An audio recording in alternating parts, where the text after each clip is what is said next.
छोटे जो हैं नोड्यूल्स बनना शुरू हो जाएंगे, जो हमें हिस्टोलॉजिकली भी नज़र आएंगे और ग्रोसली भी हमें फील होगा। ठीक है,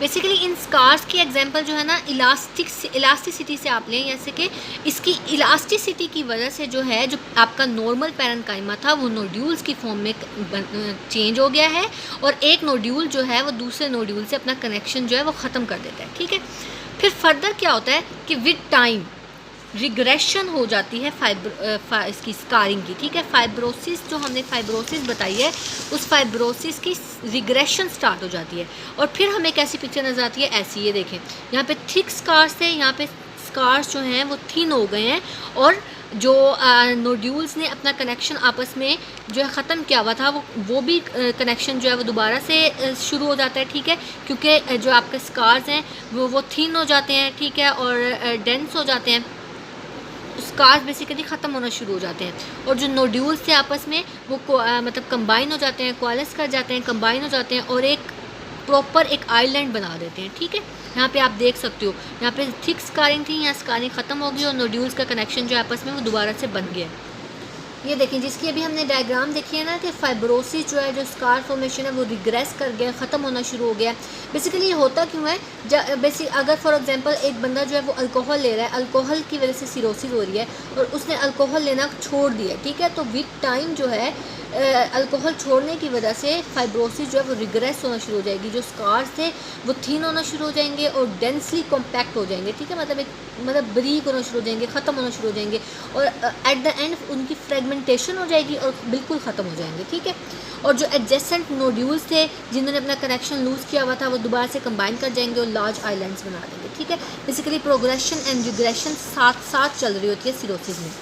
अच्छा, दो चीज़ें देख ली हमने कि nodule formation and thick bands of scars, ये हमने डायग्रामेटिकली भी देख लिया। अब फर्दर क्या होता है कि वेस्कुलर शंटिंग हो जाती है।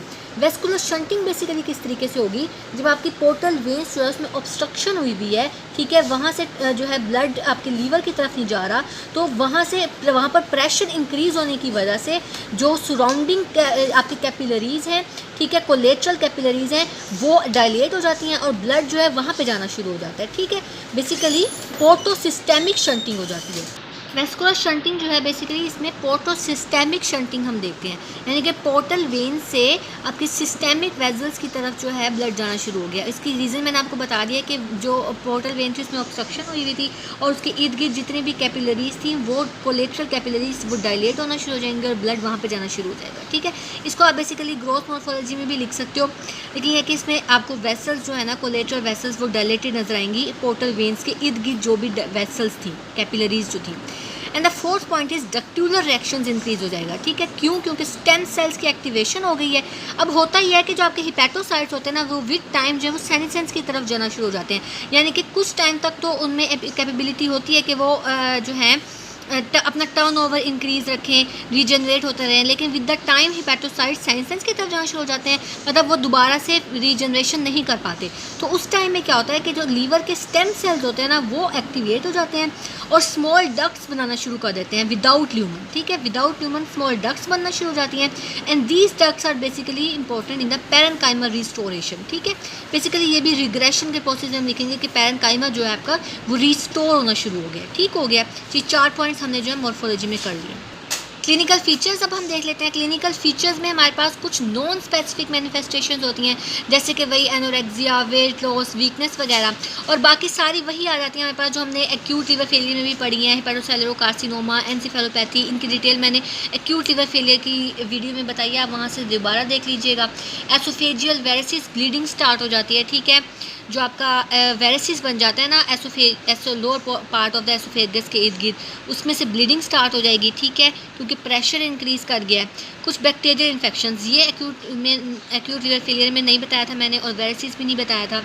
बैक्टीरियल इन्फेक्शन हो सकते हैं, क्यों? क्योंकि गट म्यूकोजा जो है आपका, उसका बैरियर डिसफंक्शन हो गया। ठीक है, जो गट म्यूकोजा का बैरियर था वो अफेक्ट हो गया है। ठीक है, इस वजह से बैक्टीरियल इन्फेक्शन हो सकते हैं, और कुफर सेल्स डिसफंक्शन की वजह से भी बैक्टीरियल इन्फेक्शन हो सकते हैं। कुफर सेल्स ने बेसिकली बैक्टीरिया को जो है वो एनगल्फ वगैरह कर देना था और इन्फेक्शन नहीं करने देनी थी, लेकिन कुफर सेल्स जब डिसफंक्शन हो जाएंगे सिरोसिस में तो उस वजह से बैक्टीरियल इन्फेक्शन के चांसेस ज़्यादा हैं।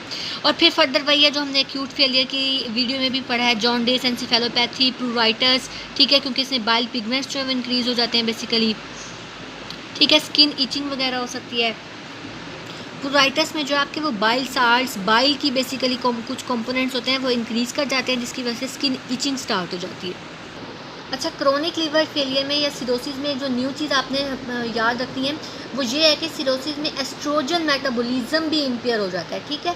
जब एस्ट्रोजन मेटाबॉलिज्म इम्पेयर हो जाएगा तो एस्ट्रोजन जो है वो बॉडी में या ब्लड में इंक्रीज होना शुरू हो जाएगा, which leads towards the hyper एस्ट्रोजिनीमिया।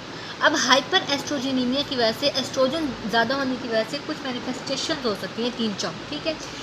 2 manifestations आपकी स्किन पे होंगी, बहुत इंपॉर्टेंट है, याद रखना है।